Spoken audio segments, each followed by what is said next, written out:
Well, today is Wednesday, May 13th. It's about 12:13 a.m. So my 6-month surgiversary, I guess you could consider it, was on May 11th, 2020, which was Monday. So this last week, I have had so much BS happen. I just didn't get to the video Monday, and then I was going to get to it Tuesday, but then I was at work. So I just got off work. I just got back kind of next to my home. So yeah, sorry I didn't get him. This is going to be kind of a long one. I have some bitching to do, but it's not about my surgery. It's more about my family. First off, let's get the stats out of the way. If you guys decide you don't want to stick around and listen to my BS, then you don't have to. At least I can get those out of the way. So, 6 months ago on Monday, I had the loop duodenal switch surgery with Dr. Christina Richards out of the BMI in Utah, in Salt Lake City, Utah. On 11/11/2019. At that point, I was 340 pounds. I had lost from 406 pounds to 340, and now I'm at 240-ish, 240 to 245. Well, 242, I think this morning it said. It goes from 240 to 242 lately. So I think because I've been going to the gym, I know that people say when they start, you start losing your water weight but gaining muscle and all this stuff. I think it's been too early to say anything about that. However, yeah, I'm just stable. Anyway, I actually am here at my gym right now, and I'm going to tell you why I had to come here right after work. So this week has been insane. Last week, technically, I was in a union meeting, and I got a phone call from my next door neighbor on Facebook, and he calls every once in a while, but not very often. So I was like, sorry, I can't answer. You okay? What's going on? And then nothing. And then I got a phone call from my neighbor. So he lives across the street from me. I got a phone call from the neighbor to the left of me. And I knew something was wrong as soon as that happened. So I answered for her, and she said, you need to come home right away. Something happened to your son, my 17-year-old. She wasn't making much sense. Nobody tended to kind of really know what was going on.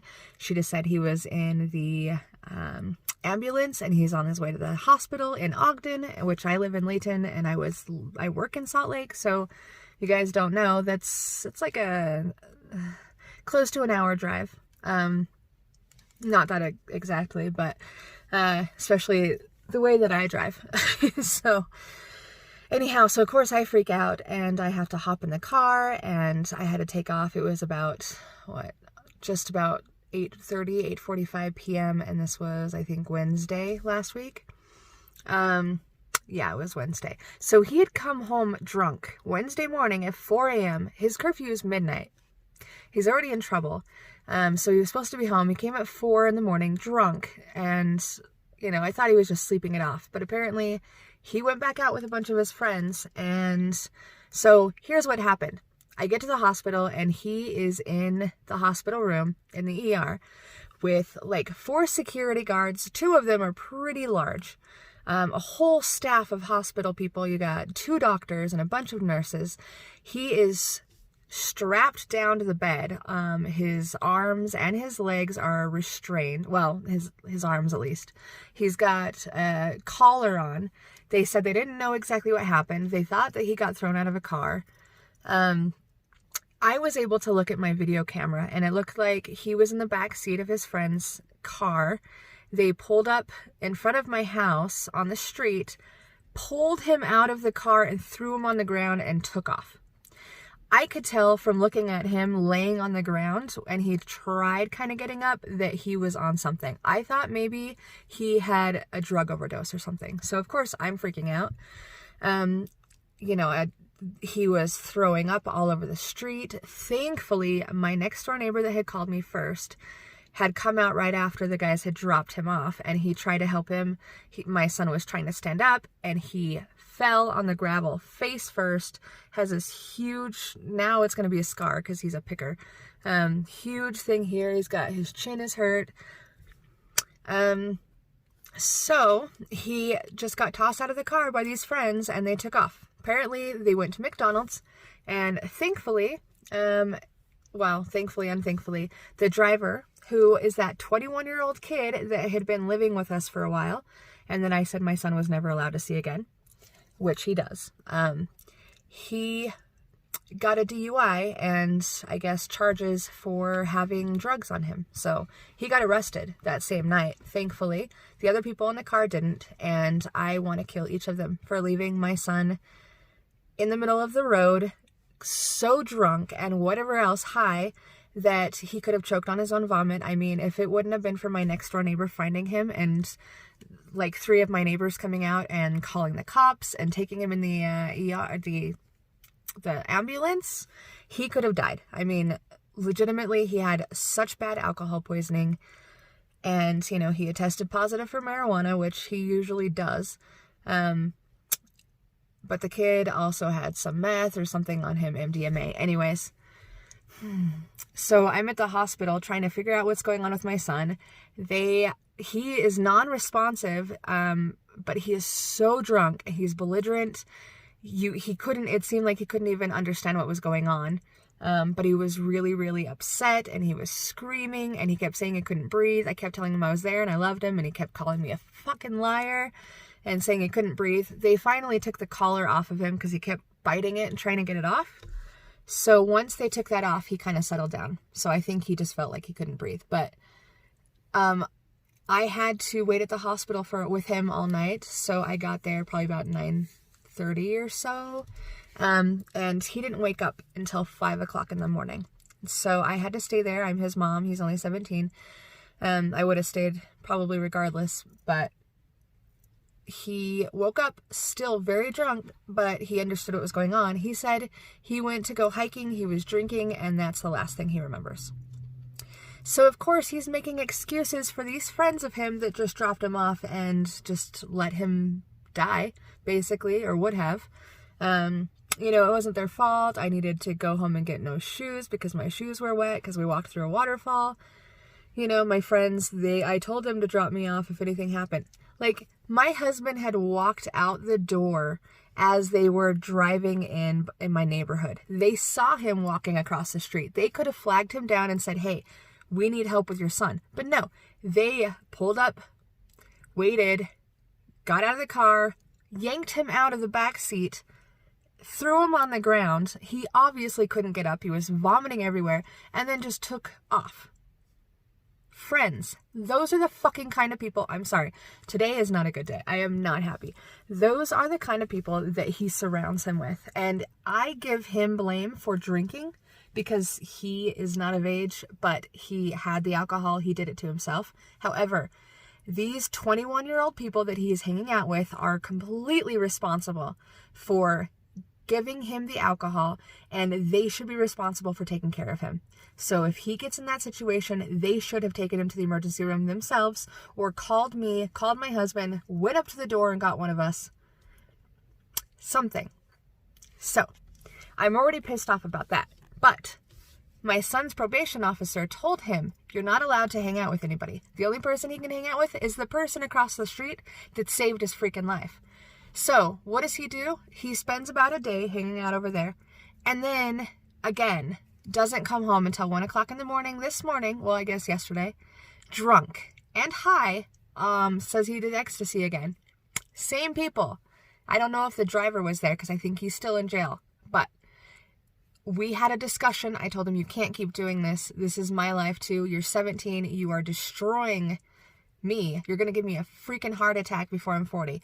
And I did not do all this. I did not try to better myself to have a damn heart attack as a skinny girl at some point. Anyway, so we talked. He promised he wouldn't do it again. So what does he do? He fucking went off again today, and he told me he's not coming home, and he wants to just enjoy life and maybe he'll come home, but if he doesn't, then he just offed himself. Like, he's now claiming that he's going to commit suicide, which last night we talked about and he said he would never do, so I'd be safe with that and I wouldn't have to worry about him. But now he's doing it again, and it's just every day. And I don't know how to handle it because I can't eat my stress. I can't keep him from doing any of this stuff. I can't track him down. He turned his phone off, so I don't have a tracker unless his phone is on. And, you know, I've told his probation officer, but his probation officer really isn't doing anything. You know, he's not catching him and doing any illegal activities, so we just have to basically wait until court, which is on the 15th or 25th or something of June. And he's not going to pee clean. They're not going to put him in a residential treatment because he's almost 18 years old. And I am at the edge. I don't know what to do. I can't control his life. I can barely control my own. I am so unhappy. I fucking hate my marriage. Sorry. I've never been in love with a guy that I'm married to. I hardly even love him as a friend anymore. He's like my roommate. He doesn't even sleep with me. He sleeps in the basement. We haven't had sex in over a year. Like, even seeing his face just makes me not want to go home. So there's I am trapped in a loveless marriage, and there's no benefits to it other than he kind of pays some of the bills. And then there's my 17-year-old son that is absolutely not respecting me at all. Not the law, nothing. He just is super selfish. He's already dropped out of school now. He doesn't want to do anything with his life other than just party, do drugs, and do whatever he wants. And then there's my 13-year-old that is this amazing, amazing kid, and he has chosen to live with his dad because of all this messed up bullshit at my house. So he lives in another state, and with this fucking COVID going on, I can't even see my son. I had to cancel his plane tickets because they wanted to have him at a 12-hour layover in some other state he's never been to. He's 13. He can't be at 12 hours by himself in a damn airport while all of this is going on, or at any time. I mean, it's ridiculous. So, here I am trying not to eat my emotions, and even if I wanted to, I probably really couldn't due to the restriction of my stomach being so small, but it's like I really don't even want to. I've always been depressed. I have been suicidal before. I have gone through all of that.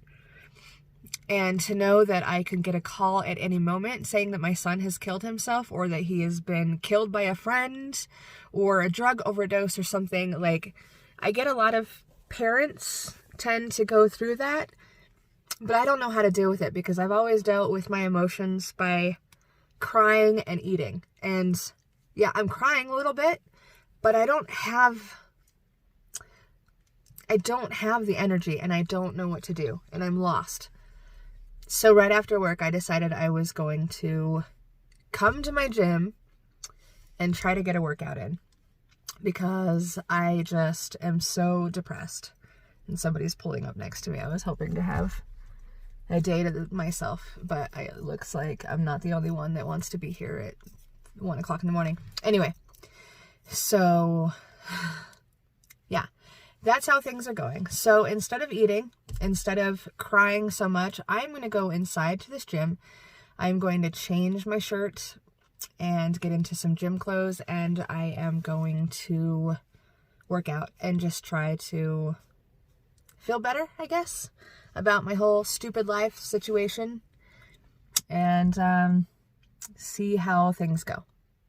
So I don't know who this dude is. I don't really care, but he looks like kind of like a creeper. Anyway, I hate when people are here when I'm here. I really like it when I'm the only one, and I hate that people like to be here this time of morning, because, ew. Anyhow, this is my day. This is how all of my stuff is going, and I'm not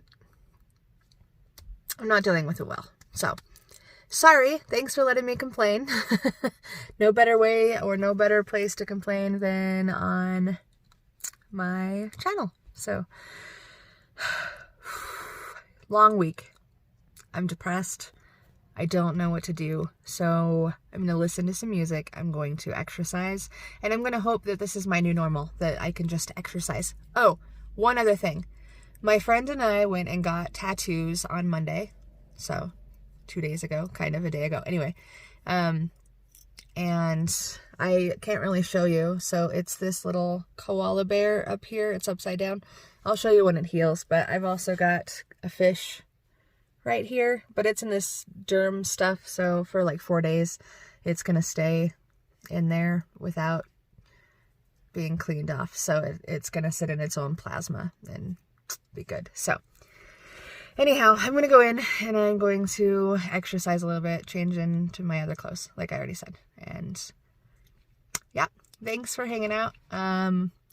I'll let you guys know how things go, and I will talk to you again next Monday, hopefully, if nothing else goes wrong.